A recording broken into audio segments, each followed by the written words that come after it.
Viewers. பொதுவா எறும்புகளும் கரையான்களும் தான் சின்ன இடத்துக்குள்ள அதிக எண்ணிக்கையில வாழுங்க. ஆனா இப்ப மனிதர்களும் அந்த மாதிரி வாழ ஆரம்பிச்சிட்டாங்க. மனிதர்கள் அளவுக்கு அதிகமா வாழ்ற 8 இடங்களை பத்தி தான் நம்ம இந்த வீடியோல பார்க்க போறோம். இந்த வீடியோ பிடிச்சிருந்தா லைக் பண்ணுங்க. அப்படியே நம்ம தமிழ் கலாட்டா நியூஸ் சேனலை சப்ஸ்கிரைப் பண்ணி சப்போர்ட் பண்ணுங்க.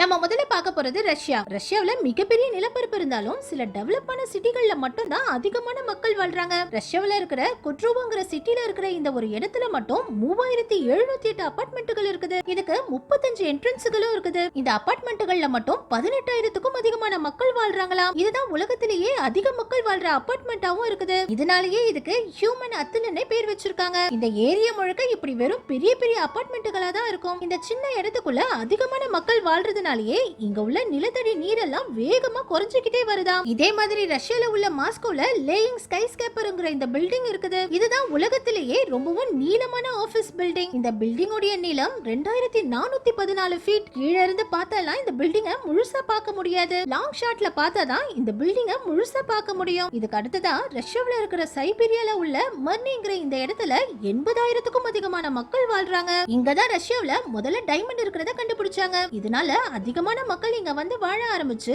இங்க இருந்து வைரங்களை எடுக்க ஆரம்பிச்சாங்க. இங்க மக்கள் ரிஸ்க் எடுத்து தான் வாழ்றாங்க. ஏன்னா இந்த இடத்துக்கு கீழே 3280 ஃபீட் ஆழத்துல இப்பவும் டைமண்ட் மைனிங் நடந்துகிட்டு இருக்குது. அடுத்தது ஹாங்காங். சைனாவுல இருக்கிற ஹாங்காங் தான் டென்ஸ்லி பொல்யூட்டட் சிட்டின்னு சொல்றாங்க. ஏன்னா ஆவரேஜா 1 per ஸ்கொயர் மீட்டருக்கு 6936 மக்கள் வாழ்றாங்க. இங்க உள்ள அபார்ட்மெண்ட்டுகள் எல்லாம் பார்த்தா நமக்கு தலையே சுத்திடும். வேர்ல்டு வார் 2 முடிஞ்சதுக்கு அப்புறம் 1950ல இங்க அளவுக்கு அதிகமான மக்கள் வந்து வாழ ஆரம்பிச்சிருக்காங்க. இதனால 1950லயே கேஜ் ஹவுஸ்ங்கிற முறையில விலங்குகள் மாதிரி மனிதர்களும் கம்பி கூண்டுகள்ல வாழ ஆரம்பிச்சிருக்காங்க. இப்பவும் கூட இங்க நிறைய மக்கள் இந்த மாதிரி கூண்டுகள்ல தான் வாழ்றாங்க. நம்ம ஊரு காசுக்கு 40,000 50,000 வாடகை கொடுத்தா கூட இந்த மாதிரி ஒரு சின்ன பாக்ஸ் தான் வாடகைக்கு கிடைக்கும். அந்த அளவுக்கு இங்க அதிகமான மக்கள் வாழ்றாங்க. இந்த இடத்துல சிவப்பு புள்ளிகளா இருக்கிறது எல்லாமே மனிதர்கள் தான். 1950ல இந்த மாதிரி இருந்த ஹாங்காங் வெறும் சில வருஷங்கள்லயே இந்த மாதிரி மாறி இருக்கு. அப்ப இந்த சின்ன இடத்துக்குள்ள எவ்வளவு மக்கள் வாழ்றாங்கன்னு பாத்துக்கோங்க. இதே மாதிரி சைனாவுல இருக்கிற ஷாங்காய் சிட்டிலயும் சின்ன இடத்துக்குள்ள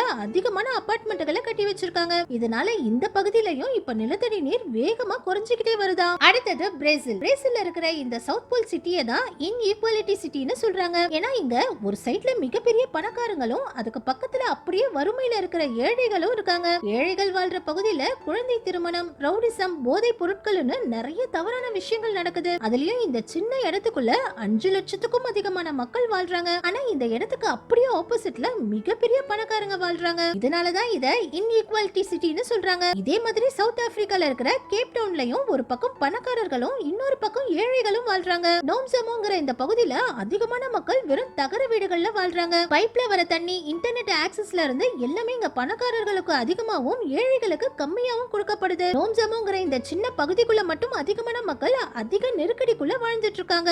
அடுத்தது கைரோ, எகிப்த். எகிப்துல இருக்கிற கைரோ சிட்டியும் இப்போ மோஸ்ட் கிரவுடட் சிட்டியா மாறிடுச்சு. ஹெலிகாப்டர்ல இருந்து எடுத்த இந்த சிட்டியோட வியூவை பாருங்க. இந்த இடத்துல எவ்வளவு பில்டிங்களை மொத்தமா கட்டி வச்சிருக்காங்க. இந்த சிட்டிலயும் நிலத்தடி நீரோட அளவு கம்மியாகி நிறைய இடங்களுக்கு இந்த ரிவர்ல இருந்து தான் இப்ப தண்ணியே போகுது. அந்த அளவுக்கு இங்கேயும் இப்போ மக்கள் தொகை அதிகமாயிடுச்சு. வெறும் 10 வருஷத்துல 7500க்கும் அதிகமான ஸ்கைஸ்கேப்பர் பில்டிங்களையும் 10 லட்சத்துக்கும் அதிகமான அபார்ட்மெண்ட்களையும் இந்த இடத்துல கட்டியிருக்காங்க. இதனால இங்க வாகனங்களோட எண்ணிக்கையும் அதிகமாகி இது இப்போ பொல்யூட்டட் சிட்டியாவும் மாறிக்கிட்டு இருக்குதா. இங்க வாழ்ற மக்களை கொஞ்சம் பிரிச்சு வைக்கணும்னு நியூ கைரோங்கிற இந்த சிட்டியையும் கவர்மெண்ட் கட்டினாங்க. ஆனா இந்த சிட்டியும் இப்போ ஃபுல் ஆயிடுச்சு. அடுத்தது பெட்டர் வெனிசுலா. வெறும் 100 வருஷத்துக்கு முன்னாடி இந்த மாதிரி இருந்த சிட்டி இப்போ எவ்வளவு பில்டிங்களோட இருக்குது பாருங்க. வெனிசுலாவை தான் லார்ஜஸ்ட் ஸ்லம் சிட்டின்னு சொல்றாங்க. அந்த அளவுக்கு இங்க கிரைம், ட்ரக் டீலிங்னு ஏகப்பட்ட தவறுகள் நடக்கிற சிட்டி. இங்க எப்பவுமே ஏதாவது ஒரு பிரச்சனை நடந்துகிட்டே இருக்கும். ஆனாலும் இந்த சின்ன இடத்துக்குள்ள 5 மில்லியன் மக்கள் வாழ்ந்துட்டு இருக்காங்க. இதுக்கு மேல இந்த இடத்துல புதுசா வீடுகளே கட்ட முடியாதுங்கிற அளவுக்கு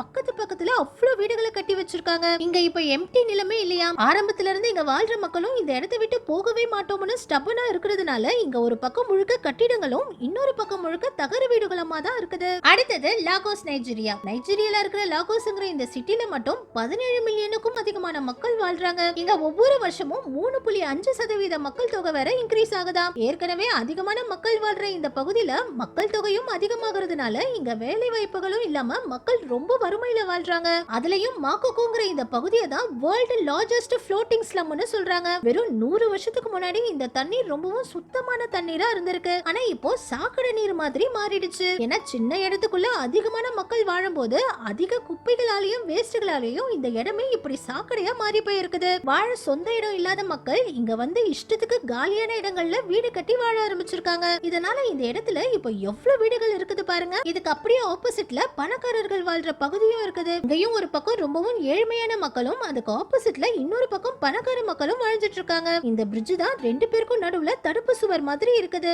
அடுத்தது லாபஸ் பொலிவியா. லாபஸ்ங்கிற இந்த சிட்டி தான் பொலிவியாவுடைய தலைநகரமாவே இருக்குது. ஆனா இந்த தலைநகரமே இப்போ மோஸ்ட் கிரவுடட் சிட்டில ஒண்ணா மாறிடுச்சு. இதுதான் உலகத்துல இருக்கிற உயரமான கேபிட்டல் சிட்டியும் கூட. இந்த சிட்டி கடல் மட்டத்துல இருந்து 11,975 ஃபீட் உயரத்துல இருக்குது. ஆனாலும் இங்க மரங்களையே பார்க்க முடியாது. பொதுவா இந்த மாதிரி குளிர் பிரதேசங்கள்ல நிறைய மரங்கள் தான் இருக்கும். ஆனா இங்க வாழ்ற மக்கள் இங்க இருந்த மரங்கள் எல்லாம் வெட்டி பில்டிங்கா கட்டி வச்சுட்டாங்க. அந்த அளவுக்கு இங்க மக்கள் தொகை ரொம்பவே அதிகமாயிடுச்சு. நம்ம கடைசியா பார்க்க போறது இந்தியா. நம்ம இந்தியாவிலையும் ஹைதராபாத், மும்பை, டெல்லி போன்ற நகரங்கள் கிரவுடட் சிட்டியா மாறிடுச்சு. உலகத்துல அதிகமா காத்து மாசடைஞ்சிருக்கிற நகரங்கள்ல முதல் 30 இடத்துல 21 இடங்கள்ல நம்ம இந்திய நகரங்கள் தான் இருக்குது. அந்த அளவுக்கு நம்ம காற்ற மாசடைய வச்சிருக்கோம். நாளுக்கு நாள் மக்கள் தொகையும் அதிகமாகிட்டே போறதுனால இந்தியாவுல இருக்கிற நிறைய முக்கியமான நகரங்கள் இப்ப கிரவுடட் சிட்டியா தான் மாறிக்கிட்டு இருக்குது. ஓகே வியூவர்ஸ், மனிதர்கள் அதிகமாகி இப்படி இயற்கையை அழிச்சு வெறும் கட்டிடங்களா கட்டுறத பத்தி நீங்க என்ன நினைக்கிறீங்கன்னு கமெண்ட்ஸ்ல சொல்லுங்க. இந்த வீடியோ பிடிச்சிருந்தா லைக் பண்ணுங்க. அப்படியே நம்ம சேனலையும் சப்ஸ்கிரைப் பண்ணி சப்போர்ட் பண்ணுங்க.